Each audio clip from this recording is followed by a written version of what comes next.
Right now, you're looking at having this heart operation in Alabama. Taking the private plane and an entourage. Well, Rose needs her people with her to assist in case I kick the bucket while I'm there. Can they not do the surgery here? I'd prefer it if the butcher down the road could do it out the back on a wooden block. Can you pay for this yourself? There's a serious cash flow problem, Lang.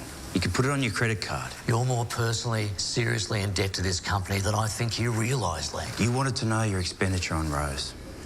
From what we can see, over the past 5 years... You've spent over 30 mil.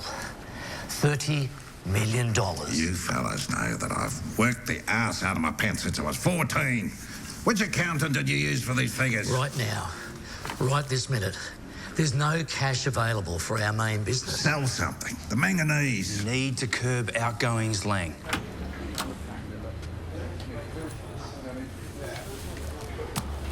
What I'd do is I'd dope the water, make them sterile. Eventually they'll breathe themselves out, and that's the problem solved right there. 1540. These conservationists, unbridled conservation, just let it run its course.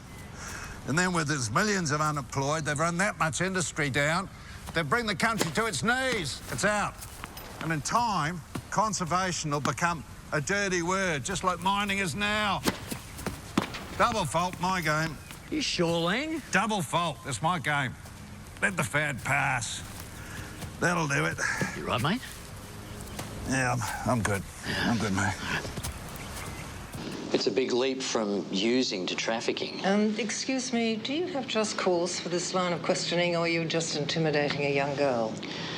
Ruby, you can understand our problem. We asked you if anyone had access to your luggage, and you said no. Yeah, I hadn't thought it through then. And yet, after 5 minutes with your lawyer, suddenly you're coughing up a mate.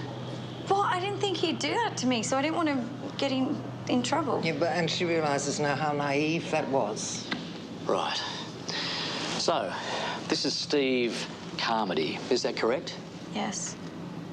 There was no Steve Carmody booked on the flight.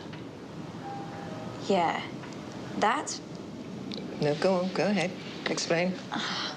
That's because he was travelling on Romeo's ticket. It wasn't under his name. Right.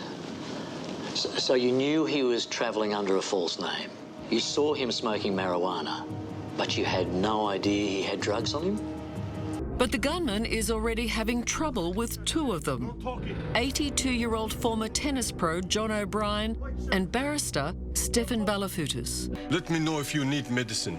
But any pleasantries by the gunman You! are short-lived. White shirt man, no talking! Okay. Sitting at the front of the cafe, 82-year-old John O'Brien and barrister Stefan Balafoutis are quietly plotting their escape.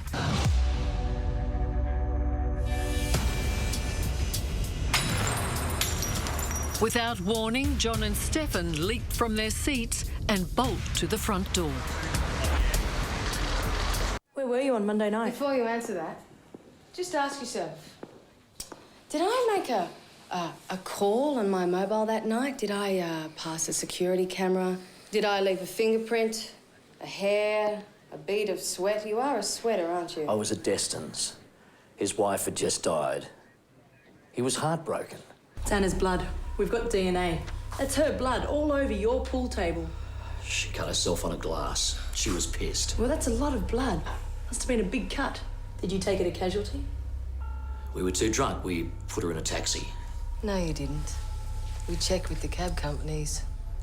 Well, we must have flew her there, or she walked on water. I don't know.